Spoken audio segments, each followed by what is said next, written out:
National Assembly Transport Committee Chair David Kosing, Kenya Motorist Association Chairman Peter Murima, as well as Matatu Welfare Association Chairman Dickson Mbugwa, joining us from our city center studios. The conversation revolving around the implementation of the National Transport and Safety Act of 2013. Interior Inspector General of Police Joseph Poinet there, further speaking on the same. Let's now listen into Interior Cabinet Secretary Fred Matiang'i, who insists that the Matatu sanity that began today is here to stay, regardless of the blackmail from operators. Let's listen in. This is a decision we have taken as government. We are not doing this for show, or we are not doing it for a day or two, or for 1 month, or for 2 months. We have decided this must be our way of life. The order must be our way of life, so that one, those who invest in public transport are able to actually benefit from it. Work out the math of how much money the investors in the public transport sector lose by paying all manner of faceless people to run a squad or who run, I don't know what, route protection. If you have a government, you know, I want to ask people, it's time for us to go back to common sense, honestly. If you have a government that has got a police department, why do you need to pay anyone to protect you? Well, let's now bring in Dickson Mbugwa, who is the chairman of the Matatu Welfare Association. Dickson, judging from that statement there from Fred Matiang'i, when public service operators decided today to protest against the enforcement of a law that was meant to bring sanity to our roads, what exactly were they protesting against? Let me say in a nutshell that we were not protesting. We withdrew our vehicles because we wanted clarity on the ongoing road safety inspection or audit, because there are so many other issues that were coming up. The yellow band, which is a significant identification for the Matatus from other mode of public transport, was not very clear, because the latest notice 65 of 2005 right. Stipulated that the yellow band has got to be broken 10 inches, 10 inches, and then you break with 4 inches contiguous on 3 sides of the 14-seater, especially those vehicles below 25-seater. Number two, we felt the requirement that in an event a driver really violates the stipulated laws right. By violating, and it's charged in a court of law. The bit that came up is that the owner has got to be charged alongside the driver. Then the SACCO has got to also be roped in and be charged. That was not very clear to us, because that is not anchored in anywhere of our laws. And let me also say here, because I'm the National Organizing Secretary of the Federation, that we wanted clarity in some of these issues, some of them which are not in our statutes. And we were not protesting. The other issue that I really want to bring up is that, as it is, the manner in which the crackdown was being carried out, that was ransom. In fact, mass, impounding of the vehicles, whether it's compliant or not compliant, they were to be, moved into a police station to wait for the motor vehicle inspection all the way from Lunga Lunga. And imagine in a weekend, like Friday, Saturdays, they have to wait until the next working day, which is a Monday. We felt that that is a real harassment, and that's why we wanted a sitting. And we had earlier on written to the CS Transport and also the CS Interior on the same intended crackdown, and we wanted to sit down with them and really get this clarity, these issues, because what was being propelled in the papers, propagated, was not clear to us. And since they did not meet us up to last weekend, then we felt that maybe withdrawing our vehicles for compliance maybe would trump up a meeting like it did today. All right. And these are laws that, by all means are progressive, meant to reduce, the amount of road carnage on our roads. But the onus of implementation isn't just on traffic enforcement agencies. It also falls on the larger Kenyan population, as well as Matatu operators as well. The phrase Matatu madness is very widely used in Kenya, used to refer to the conduct of public service vehicles on the roads. Matatu madness, because many times they seem not to obey any written or spoken law. How stringent are these welfare associations, such as the one you chair, in ensuring that Matatus follow traffic laws? You see, what has been happening is that there have been a lot of supremacy for the leadership in the industry, and that's why you have so many creation of the association.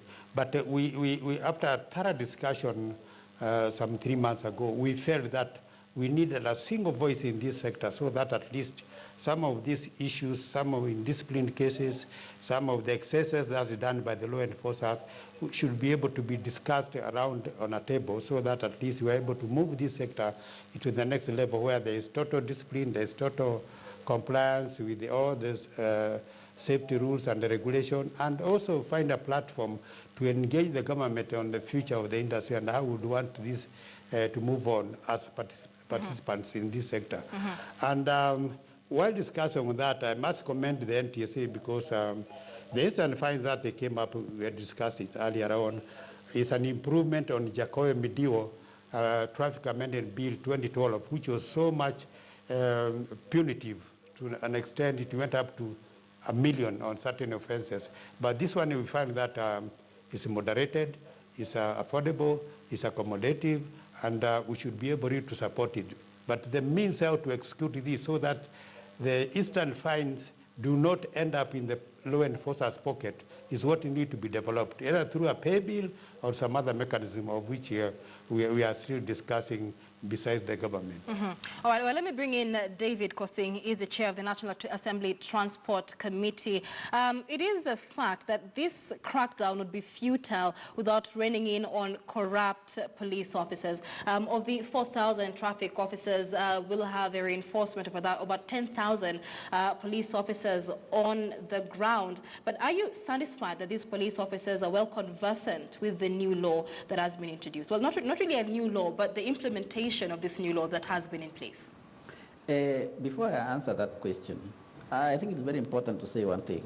From where I sit as chairman of the Transport Committee, you know, as Parliament, we look at it from a bird's eye, or what we call aerial view, to the executive.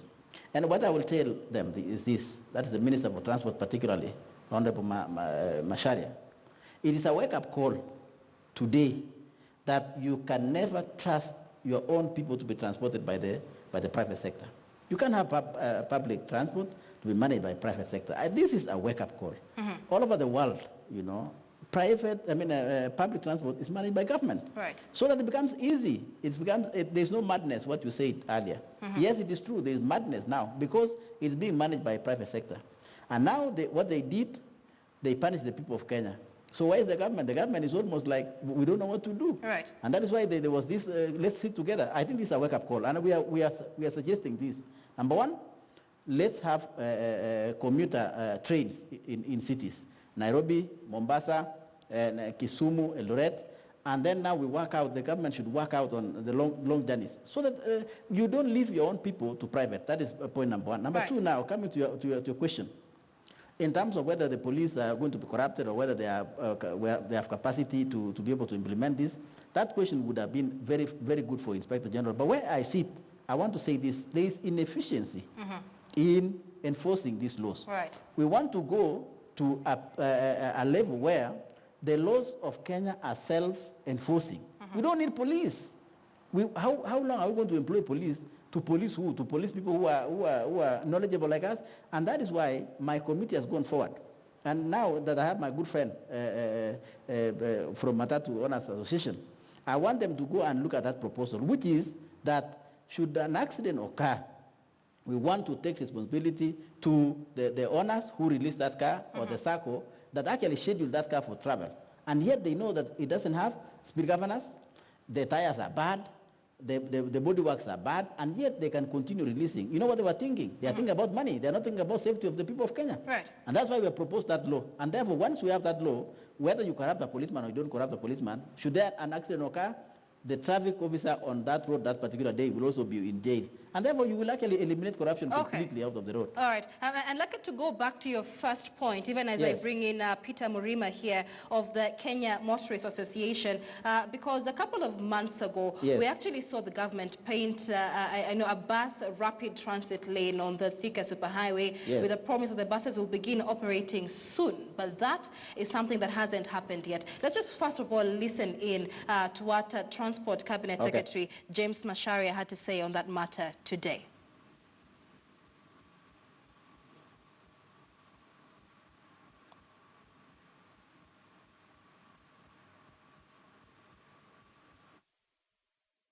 Supporting infrastructure.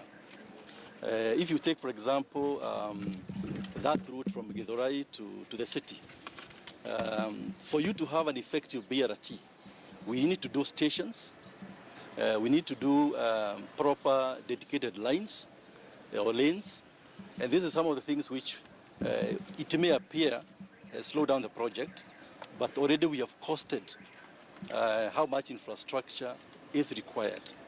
And for that route, for example, we require about 6 billion shillings in terms of additional infrastructure.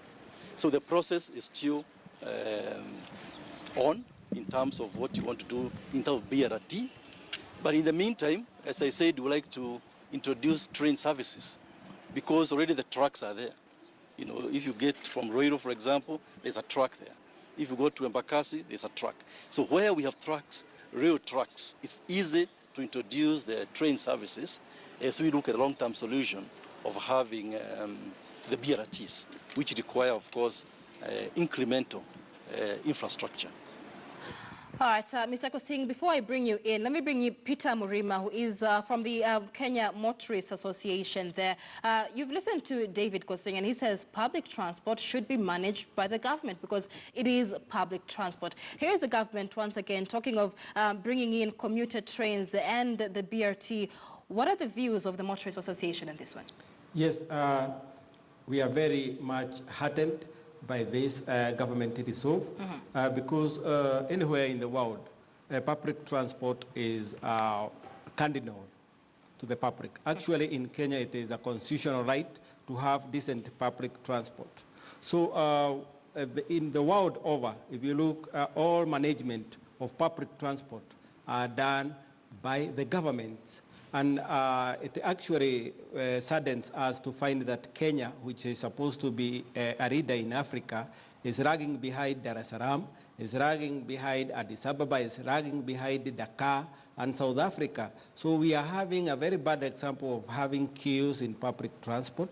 And we should have a BRT system like yesterday. So the BRT system, as the minister says, there is no infrastructure. If you look at Mombasa Road, what other countries like Dar es Salaam are doing, the central median, they are turning that into the BRT so that the existing lanes are not interfered with, but not something like the one you are seeing on Thika Road that was putting a cart before a horse. So what we need actually is to have a decent public transport so that, because you know, we were given this opportunity to self-regulate our industry. The government was hoping that we in the transport industry would self-regulate and actually run a very decent public transit. But we have squandered that opportunity, and that is why the government, we have invited the government intervention to make order where we have failed. We were supposed to self-regulate, which we have utterly failed. Okay. Yes. All right, gentlemen, unfortunately our time is up. It is a conversation we'll have to continue on a different day. Many thanks for speaking to us. Peter Murima is from the Kenya Motorists Association. You also have David Kosing, who is the chair of the National Assembly Transport Committee, as well as Dixon Bogwa, chairman of the Matatu Welfare Association. This, Veda's Interior Cabinet Secretary Fred Matiang'i says the Matatu sanity that began today will continue. This is the big story. My name is Michelle Ngele Odhiambo. Good evening.